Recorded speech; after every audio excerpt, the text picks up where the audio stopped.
Assalamualaikum warahmatullahi wabarakatuh. A'udzu billahi minasy syaithanir rajim. Bismillahirrahmanirrahim. Innal munafiqina yukhadi'una Allah wa huwa khadi'uhum wa idza qamu ila sholati qamu kusala yura'unan nas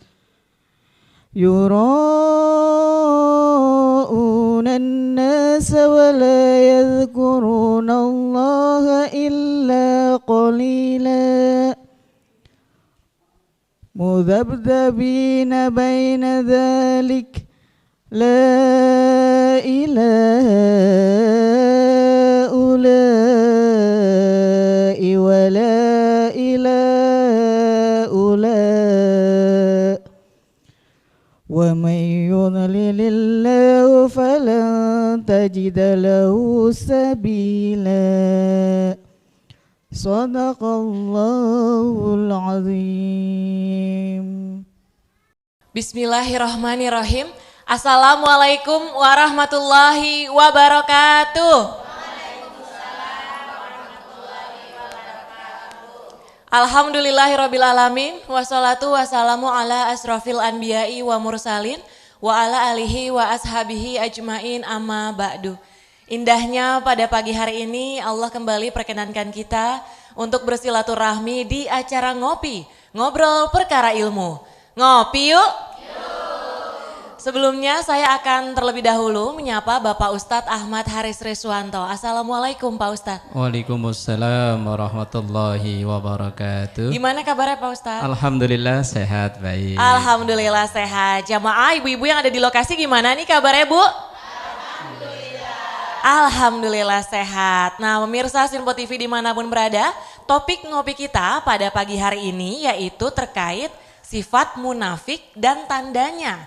Nah ini seperti apa? Untuk penjelasan lebih lanjutnya kita akan langsung saja mendengarkan. Silahkan Pak Ustadz. Baik. Assalamualaikum warahmatullahi wabarakatuh. Bismillah walhamdulillah. Wassalatu wassalamu ala rasulillah wa ala alihi wa ashabihi wa man tabi'a rusydah amma ba'dah. Jamaah yang dimuliakan Allah dan juga pemirsa Sinpo TV dimanapun berada. Pada pagi yang berbahagia ini kita akan berbicara tentang munafik. Serem ya. Dulu tahun 80-an dipopulerkan Ida Laila. Kemudian tahun 2000 sekian diperbarui sama Ikke Nurjanah. Loh, apal saya. Mau nyanyi nggak enak takut pada nyawer.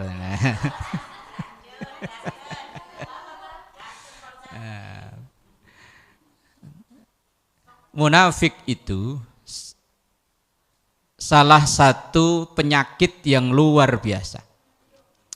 Rasulullah Shallallahu Alaihi Wasallam dan pasukan Islam pernah kalah perang dalam perang Uhud sampai ada beberapa anggota tubuh Rasulullah yang terluka, sampai paman beliau Sayyidina Hamzah yang gugur syahid kemudian dimutilasi, jeroannya dikeluarkan kemudian dimakan sama seorang perempuan namanya Hindun. Itu salah satu penyebabnya adalah pengkhianatan orang munafik yang saat itu dipimpin oleh seorang tokoh munafik namanya Abdullah bin Ubay bin Salul. Namanya bagus ya. Sampai Rasulullah mengalami, kalau bahasa kita apa ya, kesedihan yang mendalam karena pamannya, orang yang terdekat dengan beliau, terbunuh dengan sadis, ditombak dari belakang oleh seorang budak namanya Wahsy. Wahsy itu mau melakukan itu karena dijanjikan merdeka dan uang oleh perempuan yang namanya Hindun. Begitu udah jatuh, dimutilasi, dimakan jeroannya. Itu kasus mutilasi yang tersadis saat itu. Itu berawal dari sifat munafik. Maka dalam Al-Quran ketika membahas orang muttaqin, orang beriman di awal Al-Baqarah itu hanya 5 ayat. Alif lam mim dzalikal kitabul la raiba fihi sampai hudal lil muttaqin sampai wa ulaika humul muflihun. Kemudian untuk membahas orang kafir cuman butuh 2 ayat karena jelas kafir, ketahuan musuh seberang sono. Lah untuk membahas orang munafik butuh 13 ayat. Karena saking jelimetnya, ruwetnya orang munafik. Dia kalau berada di sebelah kita kayaknya kawan. Tapi begitu jauh lawan. Kalau dekat kayaknya dukung kita, udah maju aja. Maju. Tapi begitu jauh, dia udah saya jorokin, saya suruh maju. Itu orang model kayak begitu itu ada. Nah, lalu apa karakter orang munafik itu? Tanda-tandanya. Kalau kata Ida Laila, bila engkau. Oke, udah, wes. Alah, emak-emak kalau diajak nyanyi mah cepet banget. Giliran saya baca ayat suruh nyambung melongo. Ya Allah. Dibaca bener dipancing nih. Saya bacain ayat kalau bisa, innal munafikina fit darkil asfali. Kok nggak nyambung? Tadi giliran bila engkau. Ini aslinya kitab sucinya ini Quran apa lagu dangdut sih? Ya Allah, kira-kira ayat Quran sama lagu dangdut banyakan mana? Lah kok hafal dangdutnya, Qurannya nggak hafal? Sama-sama cerita tentang munafik, kalau lagi dangdut kita hafal, kalau ayat Quran enggak. Ya wes memang ya mau ngaku enggak ya ngaku ya memang kita begitu ya. Innal munafikina fit darkil asfali minan nar. Tinggal nyambung dikit tuh minan nar. Di antara tanda orang munafik dalam hadis Rasulullah, ayatul munafiki salasun. Tanda orang munafik itu 3. Ini benar 3 nih. Ini kalau anak kecil bilangnya 5 Pak. Yang mana? Yaitu 3 kelihatan, yang 2 ngumpet. Pertama, idza hadasa kadzaba. Kalau dia ngomong bohong. Padahal bohong itu tidak berdiri sendiri. Bohong itu didukung oleh kebohongan 1, 2, 3, 4, 5 dan seterusnya. Maka ketika orang bohong 1 akan memancing untuk bohong 2, 3, 4, 5 dan seterusnya. Bahayanya bohong di situ. Dan kalau orang udah terbiasa dengan bohong, ia bicara jujur, orang udah nggak percaya. Bener kan? Nah iya, orang kalau udah terbiasa bohong nih, cerita sekali 2 kali bohong, orang masih percaya. Ketiga kali udah ketahuan bohongnya, dia cerita serius saja, orang udah paling bokis. Bohong.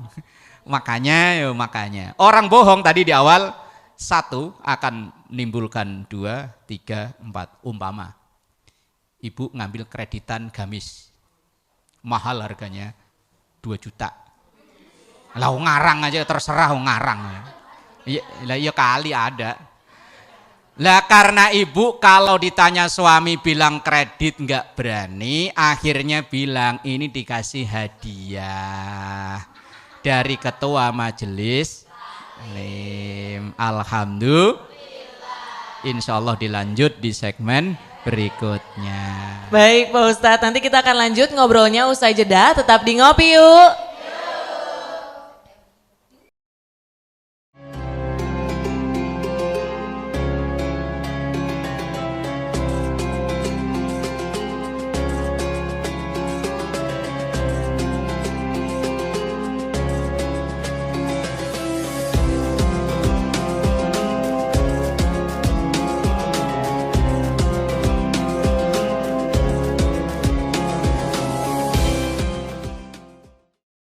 Alhamdulillahirabbil alamin, Anda masih menyaksikan Ngopi, Ngobrol Perkara Ilmu. Ngopi yuk. Sebelum kita lanjut pembahasan tadi terkait sifat munafik dan tandanya, untuk mengawali segmen kali ini akan terlebih dahulu dibuka untuk sesi tanya jawab.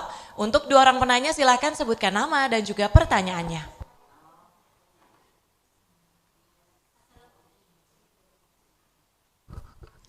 Assalamualaikum warahmatullahi wabarakatuh. Nama saya Ibu Rodia dari Majlis Ta'lim Al-Muhajirin, Bekasi. Mohon bertanya Pak Ustadz, mengapa munafik dianggap sebagai musuh dalam selimut? Sekian, terima kasih. Wassalamualaikum warahmatullahi wabarakatuh.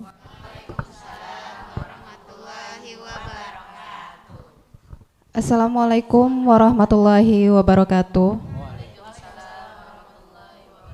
Izin bertanya Pak Ustadz, apakah termasuk munafik jika bila seseorang memerintahkan sesuatu tapi dia sendiri tidak melaksanakannya? Terima kasih. Wassalamualaikum warahmatullahi wabarakatuh. Waalaikumsalam warahmatullahi wabarakatuh. 2 pertanyaan Pak Ustadz. Yang pertama, mengapa munafik dianggap sebagai musuh dalam selimut? Dan pertanyaan kedua, apakah termasuk munafik bila seorang memerintahkan sesuatu tapi dia sendiri nggak ngelakuin? Silahkan Pak Ustadz. Baik, jamaah yang dimuliakan Allah, musuh dalam, biasanya untuk kalau musuh kan jauh-jauhan ya. Lah ini musuh kok satu selimut. Kalau musuh yang berjauhan udah jelas-jelas itu musuh. Untuk menghadapinya udah gimana caranya udah ketahuan. Tapi kalau musuh tapi sehari-hari bareng, itu kan ibarat kalau kata Mansur Esman, pager makan. Loh kalau lagu dangdut kok yuk, heran saya. Lah iya, disuruh jagain malah dia yang rusak. Munafik. Rasulullah dulu ketika akan perang Uhud, seperti di segmen awal tadi, ngelihat musuh-musuh yang berada di pihak lawan, kan udah ketahuan si ini musuh. Tapi Abdullah bin Ubay bin Salul itu sehari-hari bareng sama Rasulullah. Kalau Rasulullah rapat ketika perang, saya dukung ya Rasul, maju. Tapi giliran Rasulullah maju, dia melipir, ngejauh, gabung di tempat lawan. Sehingga taktik yang diterapkan oleh Rasulullah bocor gara-gara munafik ini. Padahal dia sehari-hari bareng sama kita. Lah maka kekalahan itu terkadang bukan dari musuh yang nyata, tapi musuh yang begini. Pernah nonton film Si Pitung? Wah. Si Pitung itu ditembak Belanda gak mati-mati. Tapi giliran ada temennya yang berkhianat, ngasih tahu kelemahannya Pitung itu apa, ditembak mati. Belanda musuh yang nyata nembak gak mati-mati, sampai bingung itu Belanda. Lah maka dianggap temennya yang membocorkan rahasia ini kan musuh dalam selimut. Wong sehari-hari ya temen makan bareng apa-apa bareng, ternyata dia deketin kita untuk nyari kelemahan kita, makanya dianggap musuh dalam. Kalau dulu zaman di kampung itu namanya tinggi, tahu tinggi Bu? Hewan kecil-kecil yang kalau orang sini nggak tahu apa namanya itu. Yang kedua, apa tadi yang kedua kok lupa? Gara-gara lagu dangdut sih. Apakah termasuk munafik bila seseorang merintahkan sesuatu tapi dia sendiri nggak ngelakuin? Orang nyuruh sedekah dia sendiri pelit. Orang jangan marah-marah dia sendiri marah. Lah terus kayak begini apakah termasuk munafik?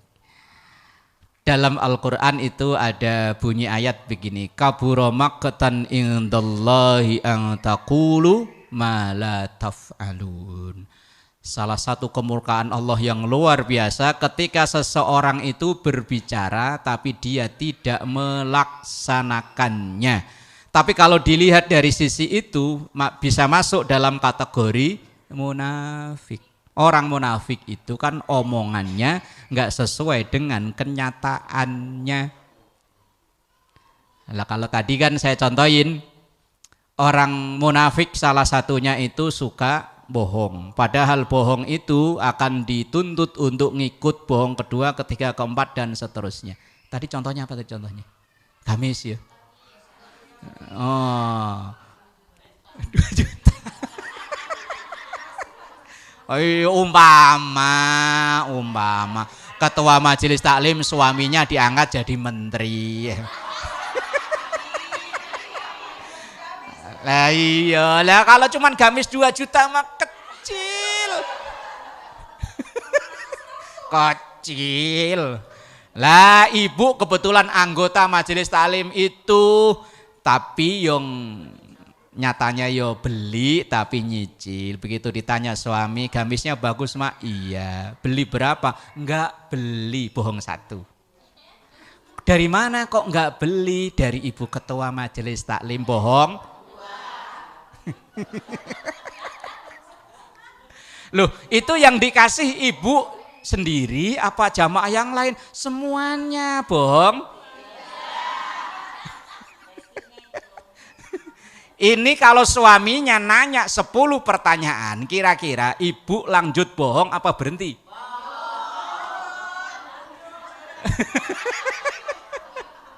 Ya Allah, Rabbi.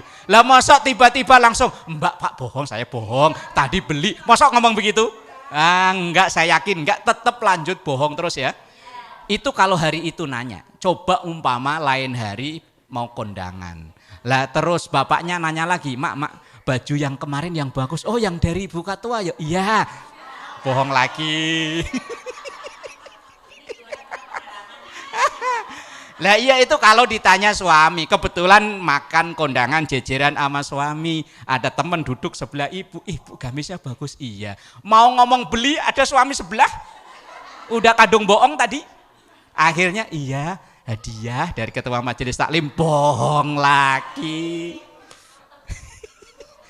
Ya Allah, ketua majelis taklim moga-moga suaminya jadi menteri.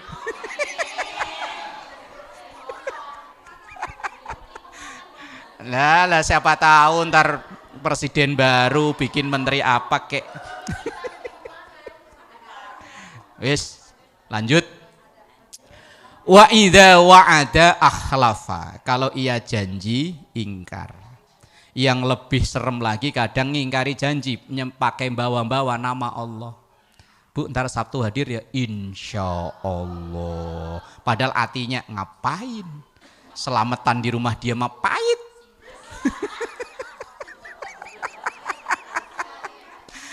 Kalau memang dalam hati memang udah nggak niat hadir, mbok yo sekalian terus terang mohon maaf Bu, ada kegiatan lain kan beres. Ini pakai nama Allah, insya Allah. Dalam hatinya ogah.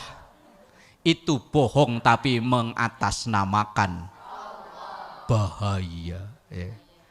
Yang ketiga wa idza tumina khona. Kalau ia dipercaya khianat, dipercaya ngemban amanah jadi bendahara, malah duitnya buat beli gelang.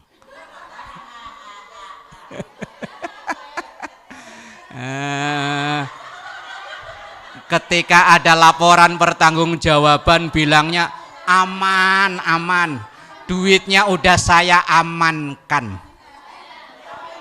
Ternyata buat beli gelang. Nah ayo, kalau namanya sih amin, insya Allah amanah. Lah iya ya. Amanah itu kadang kan memang sesuatu yang berat luar biasa. Tapi herannya kita ini banyak yang berebut untuk mendapat amanah. Padahal paling enak itu ya amanah semuanya kita dapat.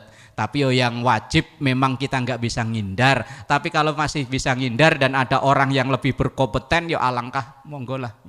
Kalau saya ya, tapi kalau nggak ada yang mau ya udah deh. Ya. Jadi RT ya amanah, ya. Jadi Bu RT ya amanah. Alhamdulillah. Semakin tinggi amanah, kalau memang dia amanah, insya Allah pahalanya ya semakin besar. Tapi kalau ia berkhianat, termasuk tanda munafik, dan munafik itu diancam dalam ayat innal munafiqina fit darkil asfali minan nar. Munafik itu akan ditempatkan di keraknya neraka. Naudzubillah, wallahu a'lam. bisawab. Baik, terima kasih Pak Ustadz. Usai jeda kita akan lanjut ngobrolnya terkait sifat munafik dan tandanya. Tetap di Ngopi Yuk.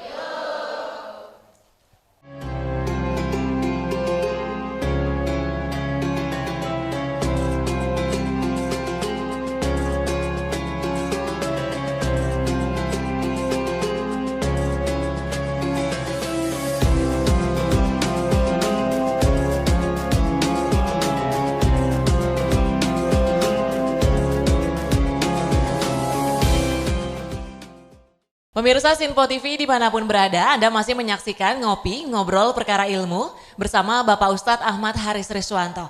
Di segmen terakhir ini kita akan mendengarkan penjelasan lebih lanjut dan juga rangkumannya terkait topik ngopi kita, yaitu sifat munafik dan tandanya. Silahkan Pak Ustadz. Baik, jamaah yang dimuliakan Allah. Di penghujung perjumpaan kita ini, tadi di ayat yang dibacakan oleh qari'ah kita dalam surah An-Nisa, bahwa kalau melihat ini kayaknya sifat munafik itu ada di diri kita semua. Tapi semoga Allah mengampuni kita. Dalam ayat ini, innal munafiqina yukhadi'unallaha wa huwa khadi'uhum.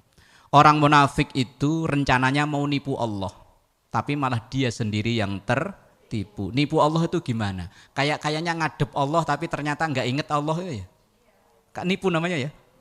Kayaknya ngadep Allahu Akbar, sholli fardhu zuhri lillahi ta'ala, ngomongnya tapi nyatanya enggak ingat. Kayaknya kalau ini kok semuanya kita ya. Wa idza qamu ila sholati, kalau dia mendirikan sholat, qamu ya sholat tapi kusala, malesan. Sholat subuh Allah. Ghairil maghdubi alaihim waladdallin.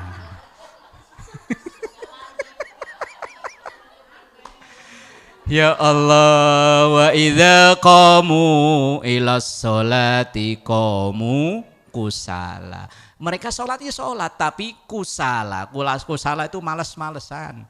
Hayya 'alas shalah baru adzan entar. Sallallahu alaihi baru selawatan di masjid masih lama. Rebahan merem. Kusala. Yura'unan nas, tapi kalau di hadapan banyak orang semangat, apalagi ada besan nginep gitu ya. Waduh. Ada besan nginep jam 2 bangun. Ya enggak tahu pokoknya kan bangun dulu. Iya, bangun ketika ada besan nginep. Yura'unan nas. Kalau lagi banyak orang, sholatnya semangat. Wala yadhkurunallaha illa qalila. Mereka ketika sholat itu tidak ingat Allah kecuali dikit banget. Illa qalila. Mudzabdzabina baina dzalik. Hatinya tuh terombang-ambing enggak karuan. Itu kalau kita ngelihat ayat ini kayaknya kok pelakunya kita ya. Lah terus gimana? Lah makanya kita selesai sholat langsung disuruh astaghfirullahal. Logikanya Bu, kalau kita habis melakukan kebaikan itu kan alhamdulillah ya. Tapi kenapa ini habis melakukan kebaikan, selesai kita melakukan kebaikan, assalamualaikum kok perintahnya? Karena bisa jadi dalam kebaikan yang kita lakukan ada tanda kutip, ada terselubung di dalamnya. Allahu Akbar. Tadi ke pasar uang 200 kok sisa 5.000. Aduh ya Allah, sami Allahu liman hamidah. Di luar ada titit paket. Ya saya tungguin dari tadi, nggak datang giliran saya sholat datang. Mulut sih nggak ngomong, cuman ini sama ini kan ngomong ya. Kita bukan ini. Wah gimana ini, diancam orang sini. Ya Allah, mudzabdzabina baina dzalik. Hatinya itu apa ini kayak layangan kena angin gitu. Enggak bisa plek.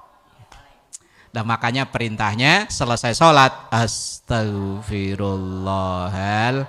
Yes, Allah Maha Pengampun. Yang penting kita mau latihan untuk perbaikan. Wallahu a'lam bishawab. Baik, terima kasih Pak Ustadz. Semoga topik ngopi kita pada pagi hari ini terkait sifat munafik dan tandanya bisa bermanfaat bagi seluruh pemirsa Sinpo TV dimanapun berada. Akhir kata, saya Tiara Dianti mewakili kerabat kerja yang bertugas pamit undur diri. Terima kasih. Wassalamualaikum warahmatullahi wabarakatuh.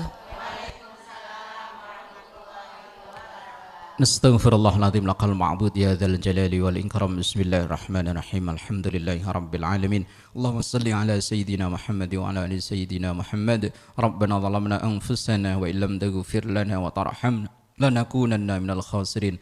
Rabbana atina fid dunya hasanah wa fil akhirati hasanah wa qina adzabannar. Walhamdulillahi rabbil alamin. Assalamualaikum warahmatullahi wabarakatuh. أستغفر الله رب البرايا أستغفر الله من الخطايا أستغفر الله رب البرايا أستغفر الله من الخطايا